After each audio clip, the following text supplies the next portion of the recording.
All right, folks, here's a really interesting one. The day that changes your life. Fact or fiction? Let's find out. I'm Alex Goad, best-selling author, coach, and internet marketing business specialist. And today, as you've guessed it, the topic of our 10X Your Life lecture is the day that changes your life. So this is an idea that's all over the place. It's all over the place for good reason, because the day that changes your life is a dramatic idea. It's very interesting. It's kind of sexy also. And a lot of people talk about it. If you see a lot of top self-help experts, a lot of movies are made that way, where something happens to the hero and all of a sudden, in that exact moment, everything changes and never becomes the same again. But is that how it happens in real life? It's an interesting question. I don't think there's a 100% clear-cut answer, and I hope that you'll give me your opinion at the end. But for now, here's mine. So, here's the way that I look at this. The day that changes your life. Again, we'll say that the idea is that one single thing happens. It could be a good thing, it could be a bad thing. It could be a warning. It could be something that all of a sudden makes you assess and find out where you're at in life and see it clearly and think, you know, I don't like this, I want to change it. It's all over the place. It seems to be really popular when you have a car accident. Now, the interesting thing though is that research shows, there's a very, very interesting book, and it's very short as well. I highly recommend it. It's called Change or Die. And in the book, the author talks about a couple of different scenarios where you would really expect people to change based on an event that's happened to them. Two of the biggest examples that he uses in the book are, number one, having a heart attack. So he followed something like hundreds of patients that had a heart attack based on an unhealthy lifestyle. And then they had the heart attack, they went to the hospital, they survived, and their doctor told them point blank, buddy, if you don't change, bad news. Bad news, you're gonna die, probably within 2 years from another heart attack. So that's the title of the book, Change or Die. And the author thought at first, is like, for sure, if someone under the threat of death just needs to change a couple of things in their lifestyle, for sure they're gonna do it. Well, it turns out that they made a study, they made several studies, and they found out that less than 15% of all the people who were faced with that situation actually changed. So, did the event change their life? Might have made them a little more anxious as they chow down those French fries, but it doesn't seem to have stopped them from eating them. The second example that we see in the book is people who've gone to jail. They've gone to prison for doing something bad, and then they've been, quote unquote, reformed. They've spent a lot of time there, and supposedly they're better. But how come?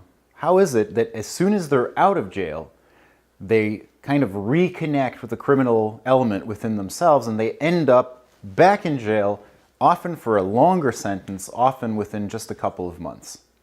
So it would seem that an event, even a very punitive event, is not sufficient to make people change.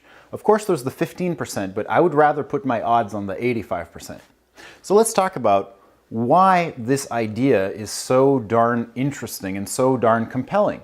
I have a theory. It's because it gives the impression that change and growth are an event, that it can happen like a flash of lightning or a touch from the heavens, and then poof, you're a different person. Whereas if it's going to happen the other way, it means that you're going to have to work on it. You're going to have to think, you're going to have to come back to it.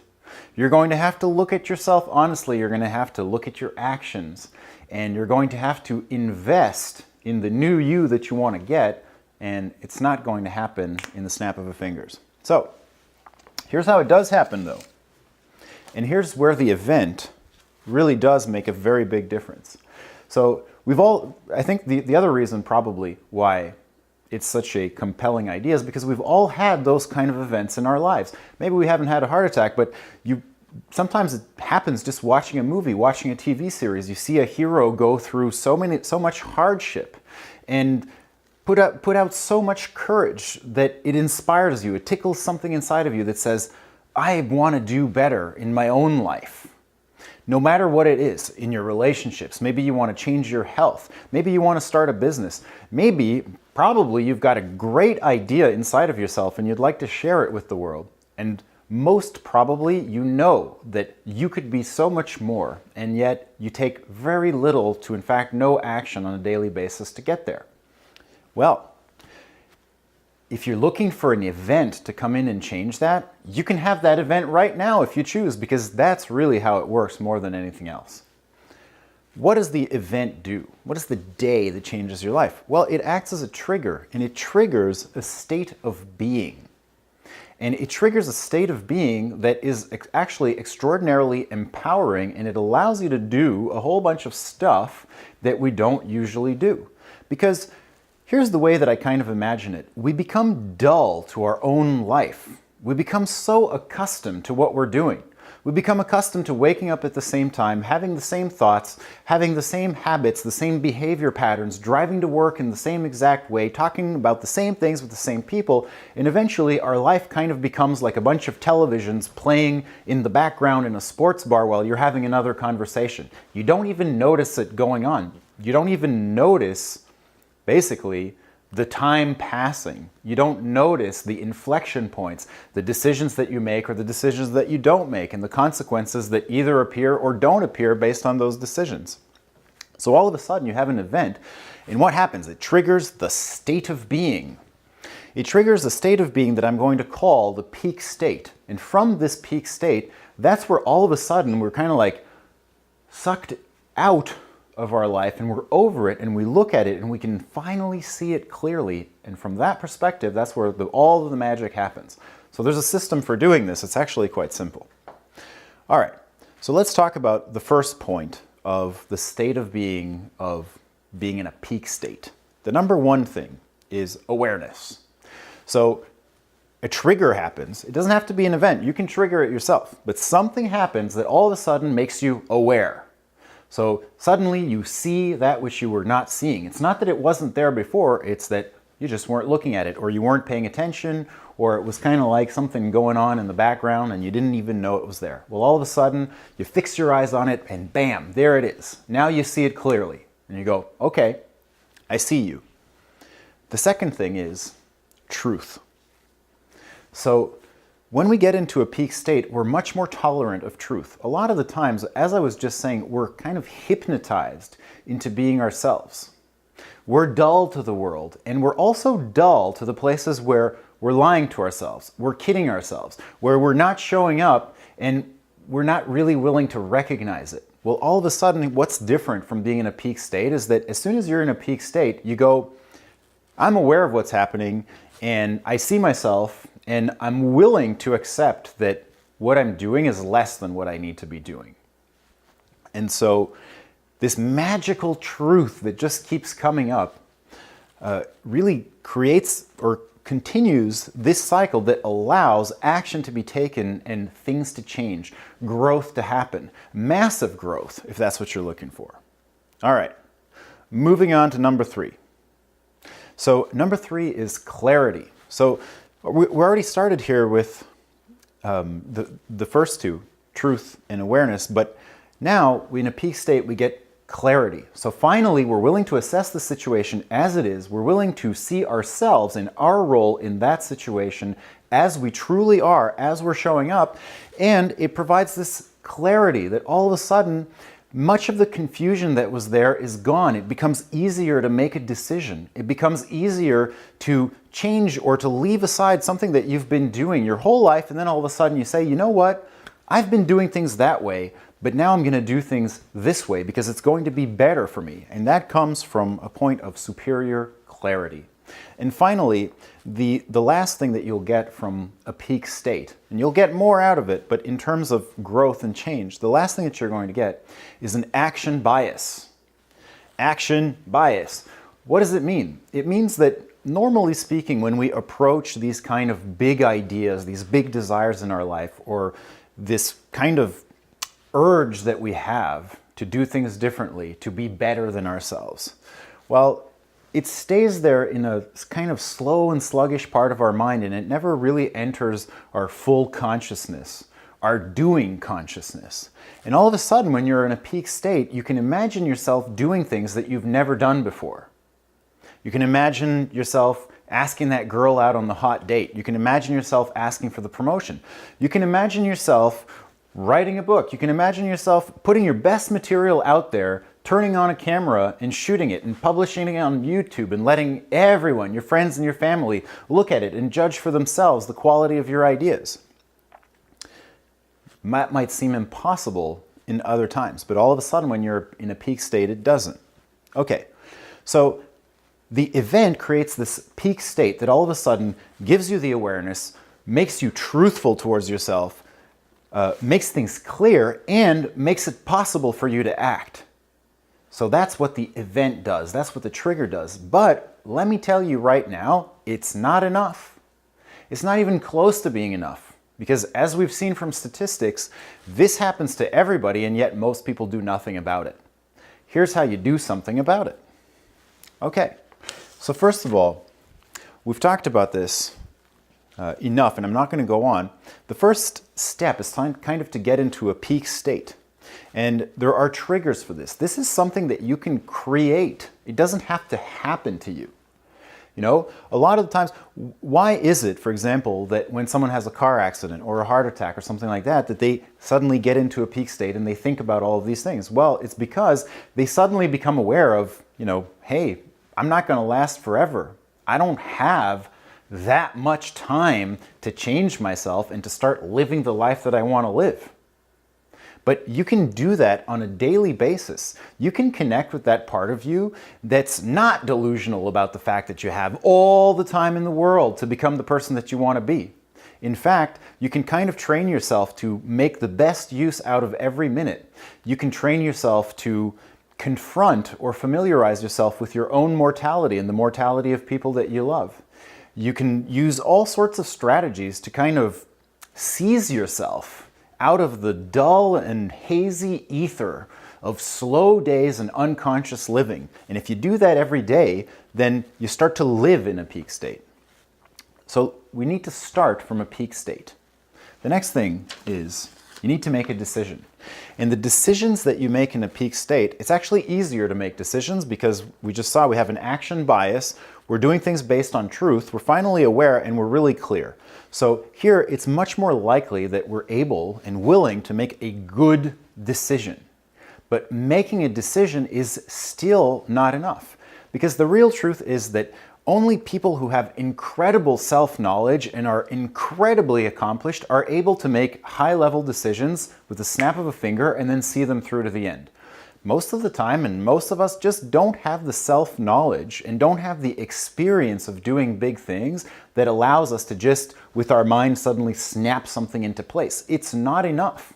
And that doesn't mean that you're a bad person. It doesn't mean that it's your fault. It doesn't mean anything like that. It just means that human nature is human nature. And when you go with it, things go better. And when you try to go against it and think that you're better or stronger than it, well, you're fighting against nature, and we all know how that ends. All right. The next step to creating massive growth or success and changing your life is anchoring your decisions in a success environment. What's a success environment? Well, we can see through different parts of research, and I'm sure that you've experienced this yourself, that you have higher and better performance in some environments than in others. An environment might include the people who are there. It might include what you say or don't say to those people. It might include the other things that you could do in your environment. And it might include, for example, other things that allow you to let yourself off the hook. All of those things are part of the environment. And the more you kind of pre-plan how your decision is going to exist in your success environment, the better off, or the better you're going to be able to see it through until the end. So I've noted just 2 points here that I want to single out in particular, but there's several more that constitute the success environment. And I'm going to be talking about this in a very special video coming up in the near future. So the first one, the first parameter of a success environment is activation energy. This is a really interesting concept, and I learned about it in a book called The Happiness Advantage by Sean Achor. Actually, a really great book. Highly recommend it. And what it refers to is the fact that your environment as it is makes it either easier or harder for you to make certain choices. Here's an example that he gives in the book. He says, if you come home from work, or if you go to bed at night with the idea that you're going to go jogging in the morning, and then you find that it's difficult for you to do that, well, one of the things that in the research made people actually get up and do it is that they would go to sleep in their gym clothes. They would go to sleep in their gym clothes and they'd have their running shoes right there next to the bed when they wake up. Okay, that's actually creating a success environment because it means that it's easier to just put on your shoes and go run than it is to do something else. Whereas if you don't know where your shoes are, if you don't have any socks, and if all your clothes are dirty, then it's much harder to kind of figure it out. You got to make all of these decisions. You got to make those adjustments. You're tired. You don't feel like it. And on top of it, the environment's making it hard instead of making it easy. Not going to work. So you can basically shape your environment. I'm talking in a physical manner so that it's easier to do the thing that you want to do and harder to do the thing that you don't want to do.